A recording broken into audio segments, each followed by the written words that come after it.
Ladies and gentlemen, good day and welcome to the Cyient Limited's Q2 FY26 earnings conference call.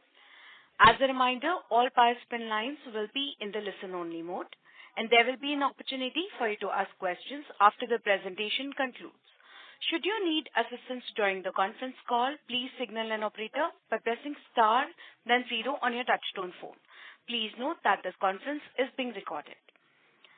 I now hand the conference over to Mr. Krishna Bodanapu, Executive Vice Chairman and Managing Director. Thank you, and over to you, sir. Thank you very much, and good evening, ladies and gentlemen. Welcome to Cyient Limited's earnings call for the second quarter of financial year 26.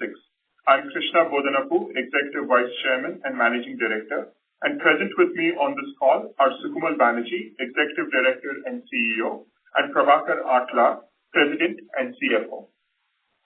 I would like to mention that some of the statements made today in the discussions may be forward-looking in nature and may involve risks and uncertainties. A detailed statement in this regard is available on our investor website, which has been emailed to you and is also posted on our corporate website. This call will be accompanied by an earnings call presentation, the details of which have already been shared with you.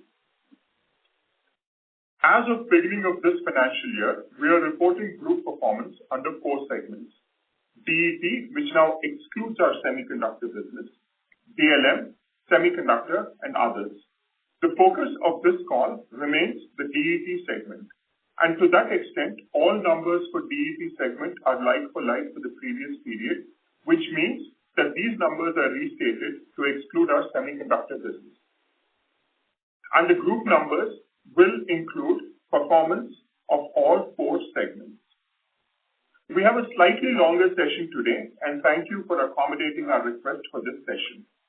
We wanted to do this because we want to cover a few important group updates in greater detail, particularly as regards to semiconductor, to provide you with a comprehensive overview of our strategy, performance, and growth outlook for the sector.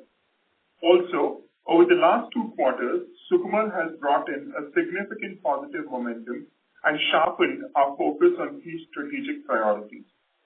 You will hear from him on some of these key initiatives that he has taken and his perspective on the growth opportunities that lie ahead for DET and how he is looking to structure and grow the business both on a revenue front, margin front, and also in terms of our capabilities.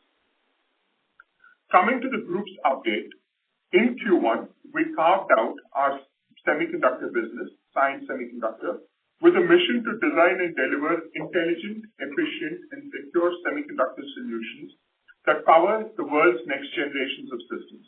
Data centers, humanoids, industrial automation, and electric mobility being some of the examples that we're focused on. We offer turnkey, i.e. end-to-end, concept to silicon service covering architecture, design, verification, prototyping, and production enablement. We are supported by a robust supply chain, which includes foundries, i.e. the production houses, OSAT partners, i.e. the test and packaging partners, and test houses in India and abroad. The opportunity here is to create a DLM-like story for Cyient shareholders through Cyient Semiconductors. Our growth momentum in this business looks very positive, and I'm pleased to announce that we have delivered a strong rebound in Q2 with a 12% quarter-on-quarter growth in revenue, reflecting a renewed focus on execution and customer momentum. This follows a challenging Q1 where revenues declined 35% quarter-on-quarter, owing to our strategic choices to exit low-value deals, non-strategic deals, and also market factors like trade tensions and tariffs. With these headwinds behind us, we are now building the business back on a stronger, more sustainable foundation, positioning Cyient Semiconductor for steady growth in the coming quarters.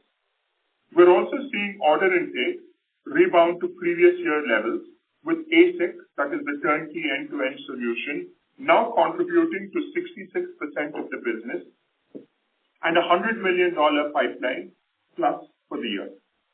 Although we reported negative EBIT this quarter, and this was primarily driven due to revenue absorption, but more importantly, our ongoing investments both in sales and R&D, i.e., creation of IP that can be reused and resold.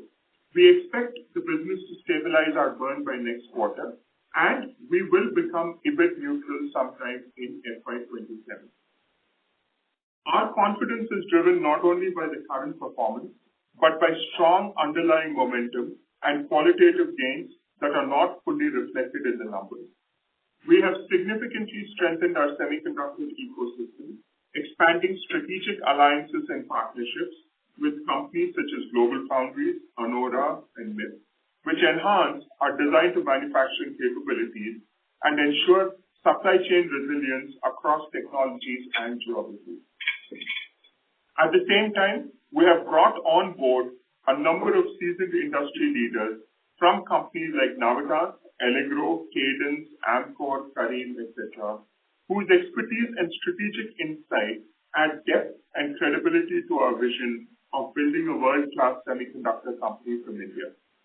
Complementing this, we continue to attract top-tier talent across design, operations, and supply chain, creating a high-caliber team fully aligned with our mission to establish a globally competitive, innovation-driven semiconductor business. This sustained focus and strategic execution has been recognized through our selection among the top 3 of the 28 bidders for the Government of India's Semiconductor Complex Modernization Program, underscoring our technical depth, execution capability, and national relevance.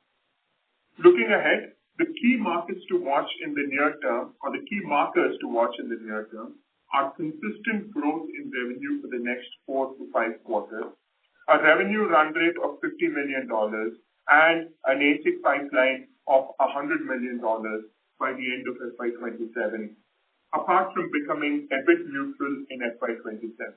I want to reiterate, given that this month we have invested quite significantly in Q1 and Q2 in this business, that we will be EBIT neutral in FY27, and the maximum organic investment towards building this business will be $15 million, and again, that will be consumed in FY26 and in some part of FY27, because net for 27 we will be EBIT neutral. As we continue to invest and scale the ASIC solutions business, we expect this growth trajectory to evolve substantially. Historically, turnkey ASIC companies have commanded valuation multiples nearly 3 times those of semiconductor services firms, and as we gain ownership and control over IP, these multiples increase even further. This is a trend that's well established in developed markets and one that I see shaping well here, and therefore I want to reiterate that we have the opportunity to create a DLM-like situation here. I'm personally excited about the business prospect, especially given that semiconductors are at an evolving stage or a maturing stage in India, with 20% of the world's design talent and no standalone semiconductor company from India. I look forward to your continued support in this very, very important endeavor for Cyient. If I may take a moment on DLM, as you know, Cyient owns 52+% of DLM. I'm also pleased to announce that our business has demonstrated substantial increase and sustained positive momentum across key performance indicators such as order intake, revenue, margin, and cash flow. We added 2 new logos, both very significant, reported 130% year-on-year growth in order intake for H1, and a much stronger revenue mix, which resulted in double-digit margins. I'm confident that we will sustain these margins going forward. Our design-led manufacturing proposition is resonating well with customers, and we've secured a large multi-year B2S deal with the Japanese eVTOL company for design and manufacture of parts for flight control systems. We continue to expand into new market segments such as sustainable mobility, and in that regard have been awarded a multi-year manufacturing contract for electric charging systems. These strategic wins reflect our commitment and focus on tapping into the growth potential of emerging sectors, Also, this period of tariff uncertainty has given us a unique opportunity to maximize the impact of our U.S. operations for our clients. We are excited about the opportunities on the horizon and anticipate that the second half of the year will see further acceleration in growth. I also would like to take a moment to talk about Cyient AI Labs. Given that building a skills-ready India for ER&D and technology sectors has been a strategic priority for Cyient. In this spirit, we launched AI STEM and robotics labs in 50 government schools in Visakhapatnam and Andhra Pradesh, empowering over 2,500 students. The initiative brings cutting-edge tools and hands-on learning experience to students, fostering innovation, future readiness, and hopefully helping us build a robust workforce for the future. I'm also pleased to report that the board has declared an interim dividend of rupees 16, which is higher than any other interim dividend we have given in the past. The board deliberated quite a bit on this, but was very confident on the growth prospects and the cash flow generation for the DET business. To signal this confidence and reiterate their support and commitment in the management, the board also wanted to declare the highest ever interim dividend to support the confidence that the business has for growth going forward. With this, I will hand over to Sukamal, who will take you through some of the key initiatives underway and the business performance for the quarter. Sukamal. Thank you. Thank you, Krishna. Good afternoon, everyone, and thank you again for joining our Q2 FY26 earnings call. Today, I will share my thoughts around, firstly, the views and assessment on Cyient, our focus and priorities, and some initiatives that we have launched, and close with the business performance for Q2. As I conclude 2 quarters at Cyient, I thought it would be prudent for me to communicate to you my impressions of Cyient and our thoughts and on how we are looking for a very exciting future ahead for all of us at Cyient. The last few months have been a revelation of our enviable strength at Cyient and the sheer excellence we bring to the table every day with a quiet resolve to help our customers do better. Despite various macroeconomic and geopolitical uncertainties that continue to prevail, we have been focused with a strong sense of resilience and perseverance. Like I mentioned in Q4, FY25 investor call, we need to enter a phase of stabilization. I believe we are now over that phase. The results have been strong, moving from a revenue degrowth of 1.9% in Q4 of FY25 to a degrowth of 1.5% in Q1 of FY26 to a growth of 0.5% in Q2 of this, which is the previous quarter, in constant currency terms. We'll speak more about this later in the call as I go into more details of the Q2 performance. To talk about the 6-month perspectives and initiatives taken, let me start by calling out some of Cyient's clear strengths. First, the engineering DNA and the sole focus on engineering. From day one of my interactions, I have felt a deep pride in Cyient's engineering heritage.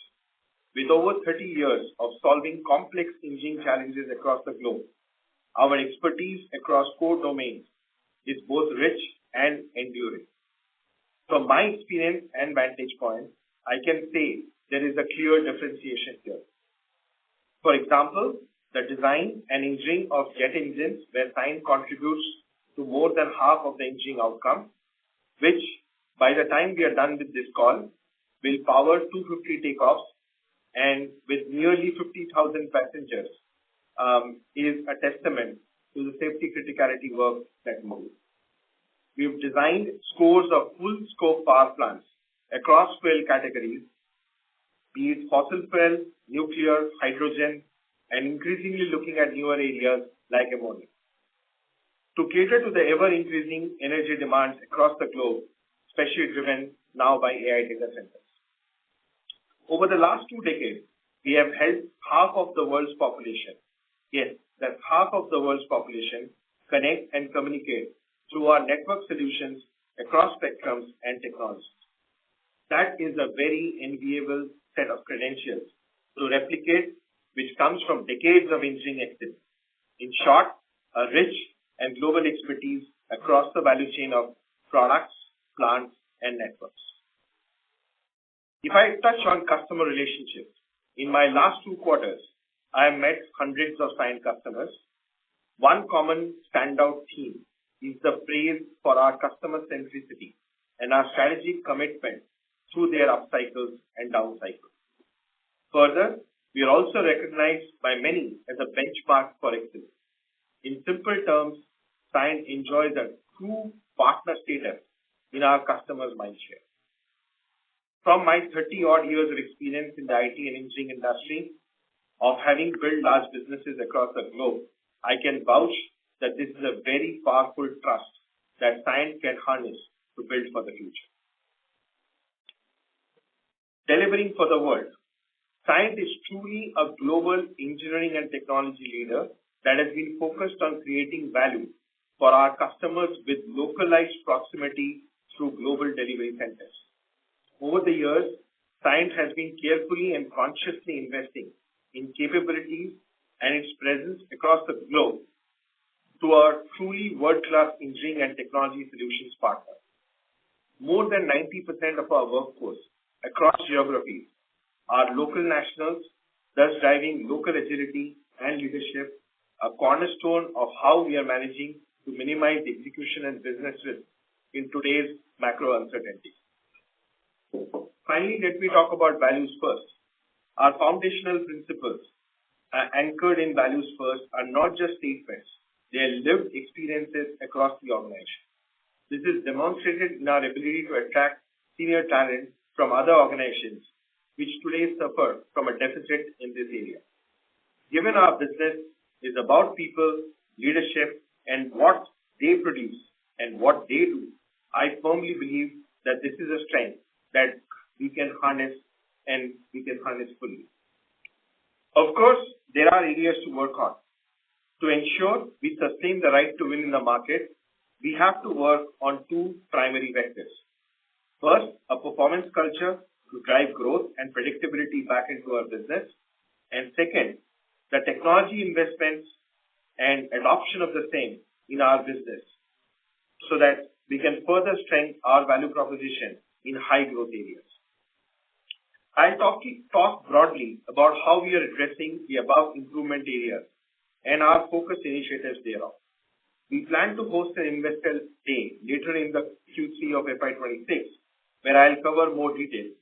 But to give you a preview, let me focus on some of the priorities of this transformation.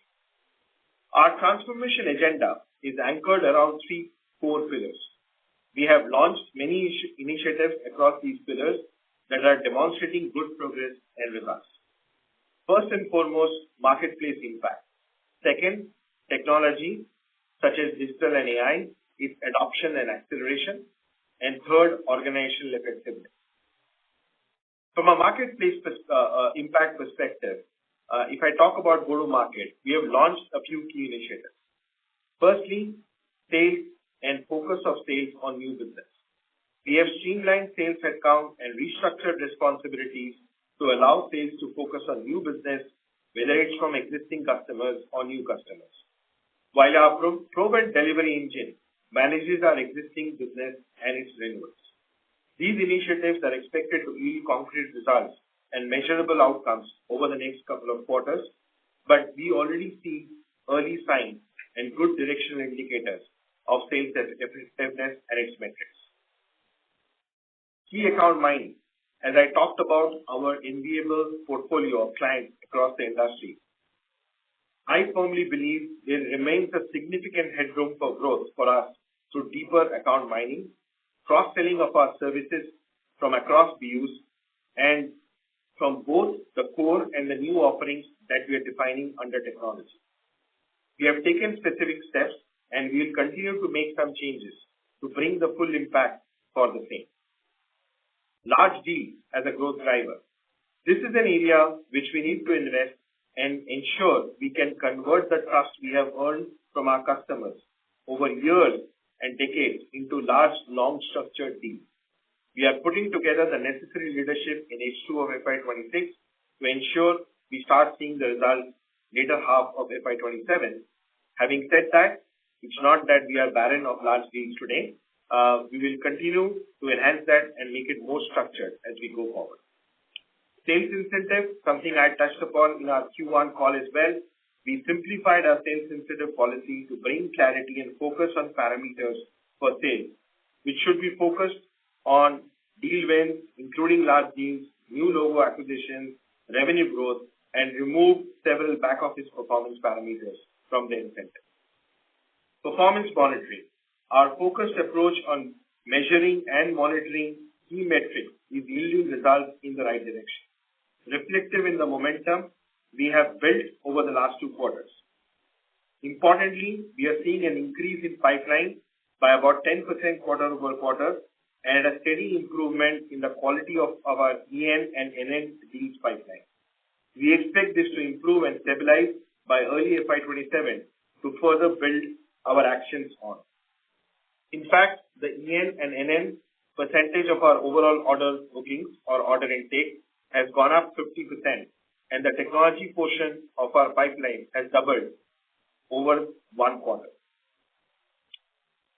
The second aspect, if I may focus, technology adoption and acceleration. Cyient's reputation in engineering is well established. We have been managing and transforming engineering and operations data and data models for our customers in various industries for decades now. Data quality, data maturity, and most importantly, the expertise to look for appropriate data sets and parameters become extremely critical for any effective technology solution, especially AI. For this reason, customers trust Cyient with solving their digital transformation challenges. As we understand what needs to be solved for, many of these customers have a very complex technology debt, again something we are very familiar with. I can cite a couple of recent examples. In Q1, a healthcare client selected Cyient to establish an AI center of excellence to test use cases across their product development, quality, and regulatory processes. This was possible because of our intimate understanding of their processes, their products, and data, and our innovative business model in addressing exploratory AI use cases. We are glad to say we delivered our first set of use cases, and the overall scope had hence increased to cover a potential of 200 plus use cases based on this success. In Q2, a major aircraft OEM chose Cyient for digital transformation of their manufacturing plants. The customer was facing challenges due to multiple systems at the operations layer, leading to siloed information and no single source of truth. As a result, the ability of the support teams to make decisions was severely hampered. Our comprehensive know-how of data and workflows across aircraft systems, engineering and manufacturing workflows across the value chain positioned us to develop a more relevant and responsive data-driven intelligence solution for the customer. This was a key reason on why they chose us over the competition, which included several Tier 1 IT players. We are also proactively enhancing and expanding our capabilities across data, AI, and digital platforms, deliberately strengthening on our domain-led advantage. To scale this advantage further, we are investing further into our CTO organization to develop focused offerings, rationalize our portfolio, build capabilities, and forge strategic partnerships. From a rationalization perspective, I had talked about the 3x3 approach in our earlier calls. We have seen good success in both driving these 3 offerings enabled by 3 technologies, and we will now continue to build on this matrix to start creating new offerings and launch them to move to a 4x3, 5x3 as time comes. So sharp problem statement built on years and decades of domain knowledge infused with modern technology. All of this is obviously not possible without strong technology leaders. We are strengthening our technology capabilities to accelerate these objectives.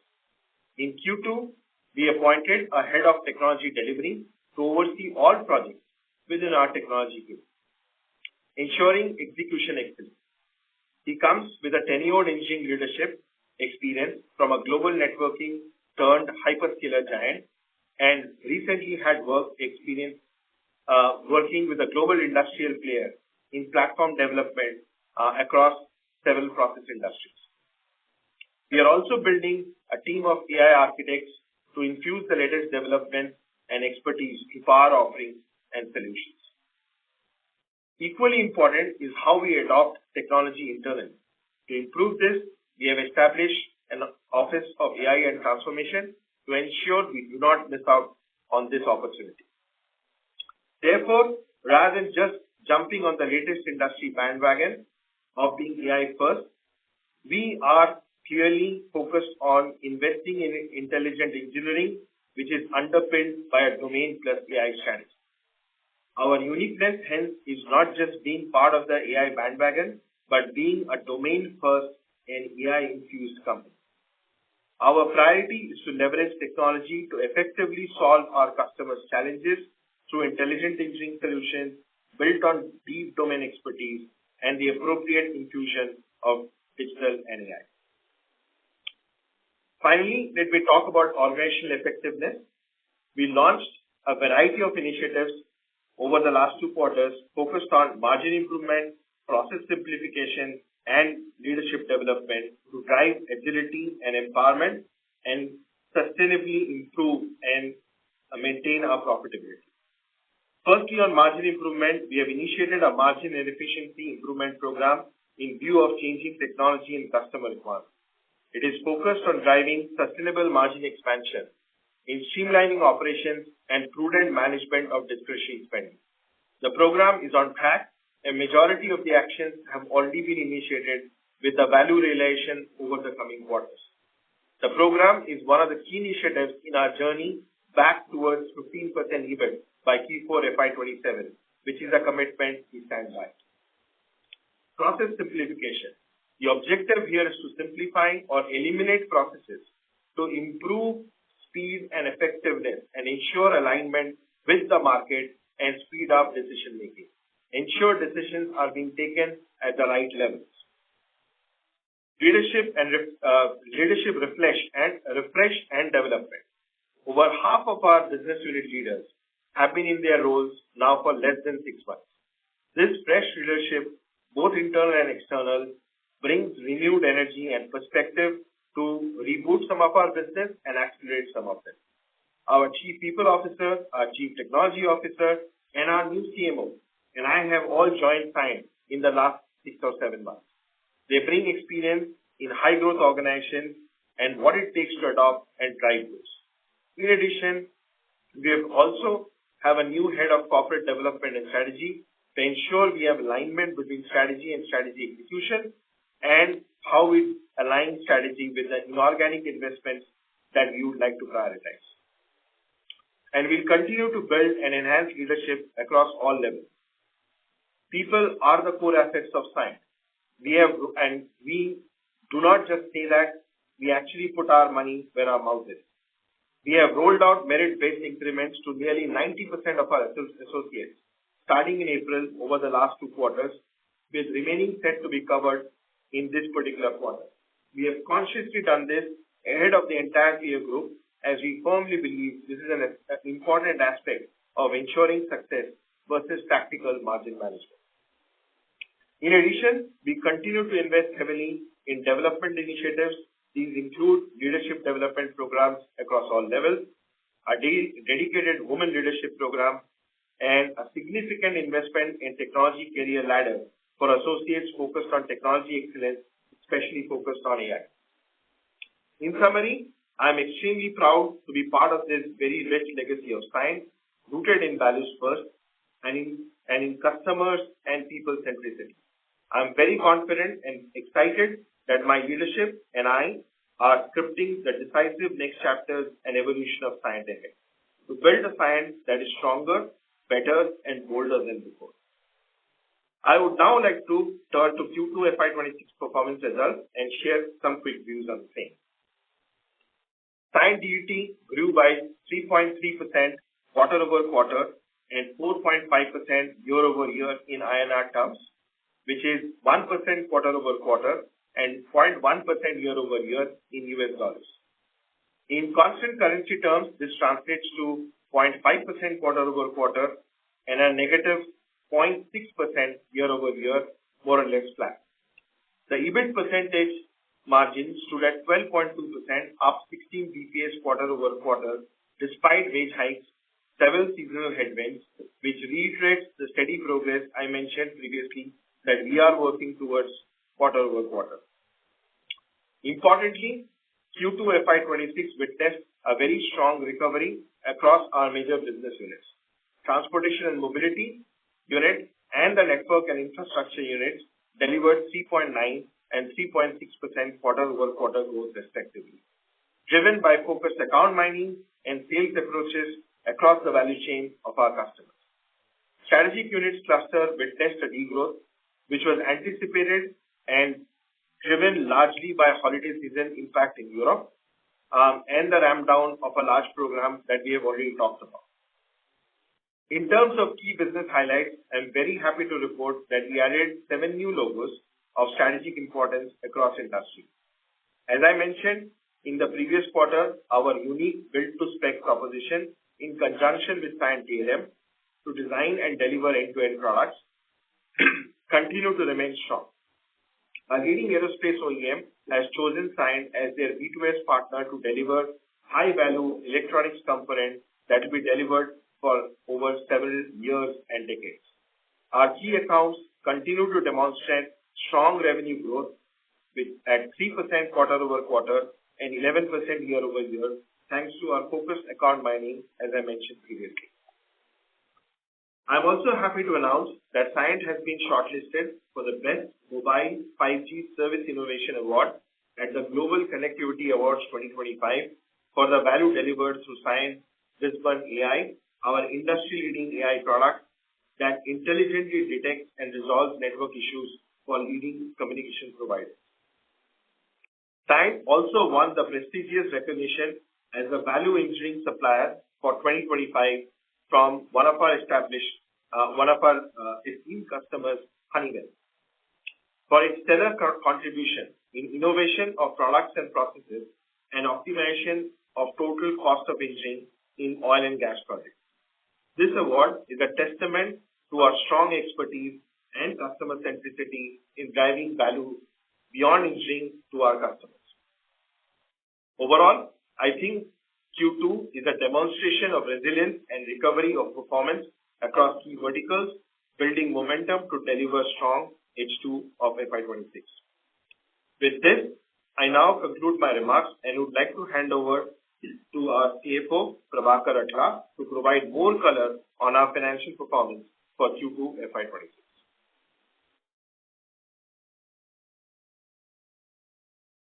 Thank you, Sukamal. Hello, everyone. Thank you very much for your time today and for your kind participation in the call today. Krishna and Sukamal have covered much of this in their update, but as a quick summary, here are the key financial highlights for the quarter.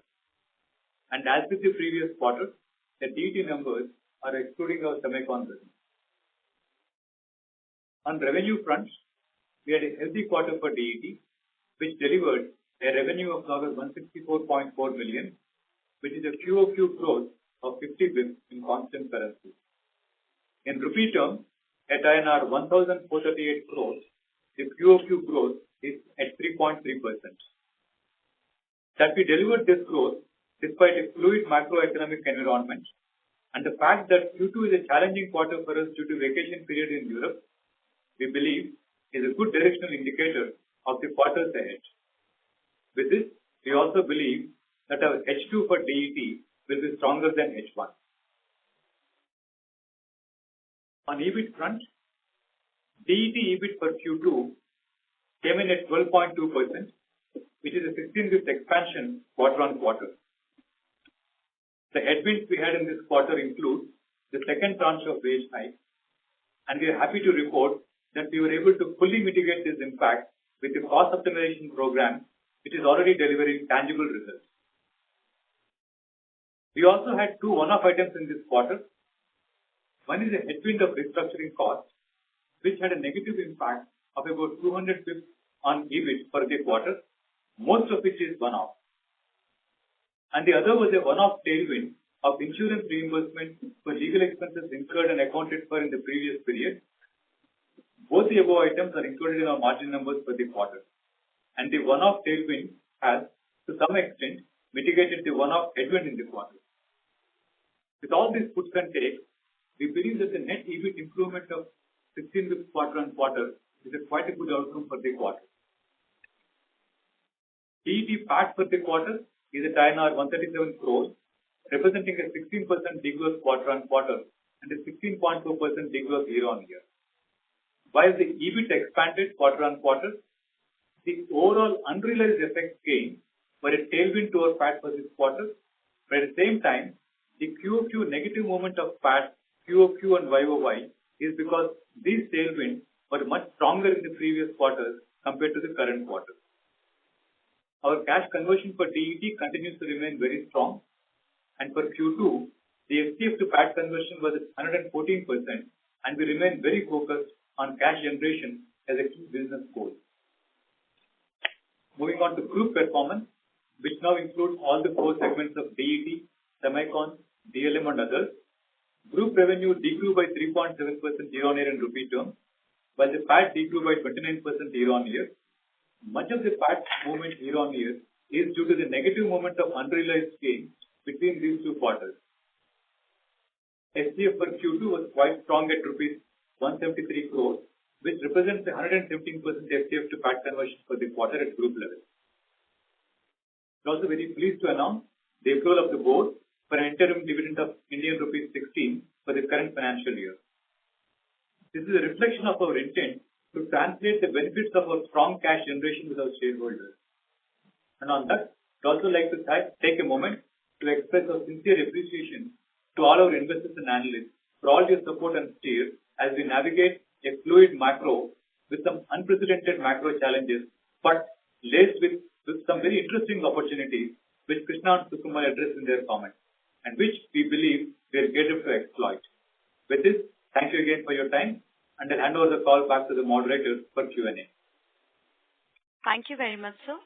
We will now begin with the question and answer session. Anyone who wishes to ask questions may press star and one on their touchtone phone. If you wish to withdraw yourself from the question queue, you may press star and two. Participants are requested to use only handsets while asking a question.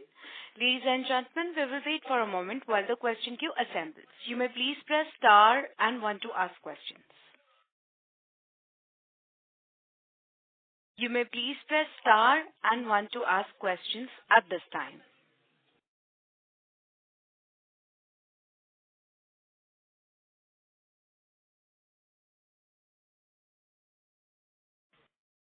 The first question is from the line of Moez Chandani from Ambit Capital. Please go ahead. Yeah, hi. Good evening, and thank you for taking my question. So my first question was more in terms of the near term, in terms of Q3 and Q4 of FY26. So you've seen a very strong rebound in the transportation segment. Do you think the segment is going to continue to drive growth for you even in the near future? And then also in terms of networks and infrastructure, where you've seen a good rebound. So how do you see things even for that segment going into the second half of FY26? Sure. So thank you for your question. Firstly, on transportation, we do believe that we have, from the strength of our presence in the market and our positioning, we should be able to sustain growth. And while I would like not to comment about quarters specifically, but if I take a horizon of the next 4 to 6 quarters, we definitely see this as an area that we can depend on for consistent and significant growth. When it comes to network and infrastructure, as I had called out in Q1, that our primary focus right now and our high focus on energy is to actually change the service mix, which is far more critical for us. And not that growth is not critical, but while growth is good, we would like to first make sure that we are focused on changing the service mix, because that is significantly important for the midterm and the near term and the long term. So our focus would be more on how we drive metrics around the mix of services from wireline to wireless mix as an example. But on transportation, we remain very confident. Understood. And then on strategic units, you mentioned that, there is one part of it which is holiday driven and the other was also due to the ramp down of a large project. In terms of the ramp down, do you see, any terms of, do you see that ramp down continuing in Q3 or do you think that that's broadly done going forward? I think we are mostly done with it. There will be still some ramp down in Q3, but I think materiality to overall numbers has gone down substantially. All right, understood. And then maybe just speaking on the broader macro environment, right? So you, have seen some improvement in terms of growth. I think Sukamal, you called that out in the beginning of the call as well. So now in terms of macro, in terms of, deal flow conversions, etc., do you see some improvement in the macro versus where you were in 1Q, in, deal ramp-ups, deal signings, etc.? So yes, so obviously Q1 included the month of April and March, where obviously we had a significant freeze on decision making and a significant spike in uncertainty. I think most of our customers and industries have definitely now understood and digested the changes that are going on in the global macroeconomic situation. So it has definitely improved. However, I would not like to say that the market environment is strong. I think market environment is definitely much better than the early part of Q1. All right, got it. Thank you for taking my question. Thank you. Participants, you may please press star and 1 to ask questions at this time.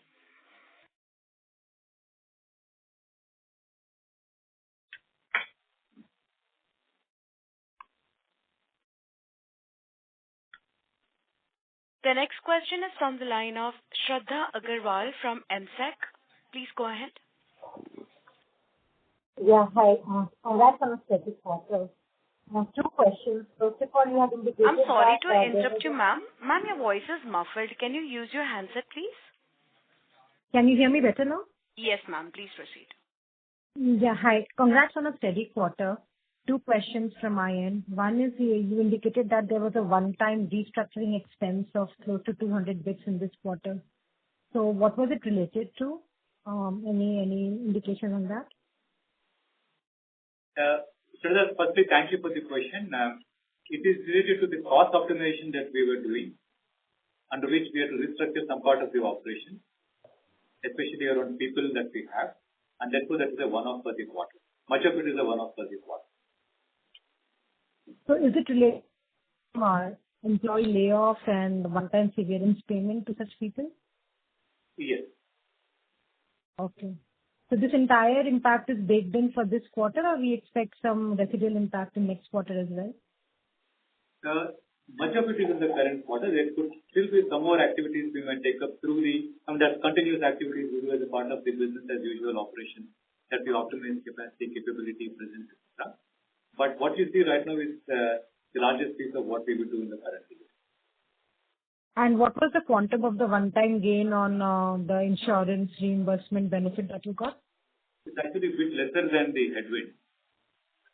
So the headwind was about 200 bits on restructuring, and the tailwind was actually much bit lesser than that. Right, right. And in terms of aerospace and transportation, while you've indicated that macros have gotten a little better, but in terms of growth for us, is it still led by MRO activities, or have we started seeing some green shoots of recovery in design-related activities as well?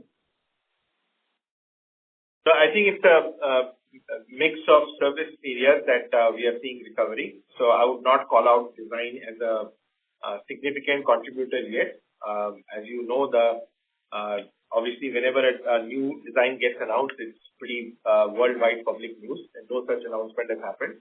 So while we continue to do design for business jets, for many other smaller aircraft carriers or airframe manufacturers, and there are always variations and extensions that are done to existing design, which is also design work. While that continues, our work remains pretty varied across the product as well as the aftermarket of the products. But also, we are seeing significant traction in cross-selling across digital and AI. So our technology infusion and technology UI from aerospace and the transportation sector in general has also picked up significant momentum. Right. And so you indicated that your second half would be better than first half. This is despite furloughs impact. I know for us, the furlough impact is relatively higher in 2Q because of holiday season. But in terms of growth trajectory going into 3Q, do you expect 3Q would have better growth compared to 2Q on a Q1Q basis, despite the furloughs in other verticals, if not in the Cyient portfolio? Yeah. So I think first thing, as we mentioned previously also, we maintain our no guidance policy. Second, our intent is to continue the trend I talked about in terms of quarter-over-quarter improvement in our quarter-over-quarter performance. So that trend is something that we are very committed to making it happen. Third, as we have discussed, we have a healthier pipeline on our near-term programs and projects that we can convert for Q3 and Q4. I would probably leave it there in terms of giving you an answer on the H2 versus H1. And we have discontinued giving our order intake number, but any indication or any qualitative indication on what that number should, as in how much is the improvement in order intake number for this quarter, in terms of any improvement in deal closure cycles that we've seen, or what has been the improvement in the pipeline buildup? Yeah. So order intake remains healthy. As I mentioned, our order intake, not just in terms of absolute numbers, but quality of order intake, which is essentially new business as a percentage of overall order intake, is going up. Our order intake as a percentage from a technology standpoint, which is digital and AI, which is critical for Cyient's growth strategy, is going up. So I think definitely we are in the right direction. So it's not just an indication from pipeline, order intake is also in the right direction. And in generally, every year, 3Q, we do see a good amount of renewal happening, and that trend would follow this year as well? That is correct. Okay. Thank you. That's it from my side. Thank you. Thank you, sir. We'll take the next question from the line of Shulabh Govila from Morgan Stanley. Please go ahead. Yeah, hi. Am I audible? Yes, sir. Please proceed. Yeah, thanks for taking my question. My first question is a bit bookkeeping question. So I just want to check this order intake number that we were calling out, which is the non-renewable portion, which was 21% last quarter. What's that number for this quarter? That number is 27 now. Okay, understood. And then secondly, with respect to networks, when we talk about change in mix that we're trying to do from a medium to long term perspective, I know you called out wireline going to more towards wireless, but from a service line perspective, if you could highlight, what is it that we're trying to change, and what can that change lead to? Sure. So you might be aware that Cyient's business has been built significantly on our strength on fiber technology, and essentially doing fiber design, fiber rollout, and essentially creating access to the wireless site. That has been the core strength of Cyient for quite a few years, and I would say even decades. Obviously, fiber rollout and fiber investments continue to be healthy. So it's not a business that we see any kind of significant challenges in the near future. But where we believe the real growth and the technology harnessing can happen is from the acquisition we had done with Celfinet now 2-3 years back, where we have capabilities on manageability, observability around wireless networks, including the Wisborne AI platform, which I talked about a little while back, which got awarded even in Q2. We would like to create service offerings which are more focused around how do you drive network automation and, more importantly, network autonomy. Leading customers leading the network carriers today in the world are between level 2, level 3 autonomy, and everybody aspires for level 5 autonomy in the next 4 to 5 years, or even sooner in some cases. And we are working with them and the CDO organizations of these network carriers to help them adopt autonomy of their networks, which is where we are spending most of our energy in terms of building a new business. Understood. And the next question is, with respect to the changes that you highlighted, it's quite a bit of, I would say, detailed level of changes that were mentioned, and it actually covers the breadth of the organization. So, from an outside perspective, it's difficult to, understand those, how they're progressing, etc. But just wanted to understand that whatever you've seen so far, what areas within these would you classify that are, the most difficult or would take the most amount of time for you to see some sort of results? I think there was a similar question in the last quarter's investor call as well, so I'll probably repeat my answer from that, which is changes which are more with regards to areas of focus, policies, how to do reprioritization of focus, which are more concrete, black and white, is always easy to do. And most of them have fallen in place. There is definitely a change management aspect, which is necessary in order to adopt to the performance culture that I referred to, and that is something which will take some time. And we definitely make sure that we stay patient and stay perseverant in making that change happen. Understood. And then lastly, on the margins bit, just wanted to understand that while on growth, we called out that H2 will be stronger than H1. From a cadence perspective, how should one think about the margins in the rest of the year? And given that you've already started with some bit of wage hike for most of the associates, so how should one think about with H2 on growth better than H1? How should the margin cadence pan out? So look, Prabhakar, thank you for the question. In line with the revenue commentary that we spoke of earlier, we also believe that the H2 margin will be stronger than H1 margin. Okay. And that will be, it's a function of, operating leverage on growth, or there are other levers which will help on that? Both, Philip. It's not only revenue dependent, it's also a number of things that we are doing. We spoke a little bit about the cost optimization program in the earlier part of the conversation. So the results are becoming more and more tangible today. So we'll also see benefits coming from that and a number of other things. Understood. Thanks for taking my question. Thank you, sir. Thank you.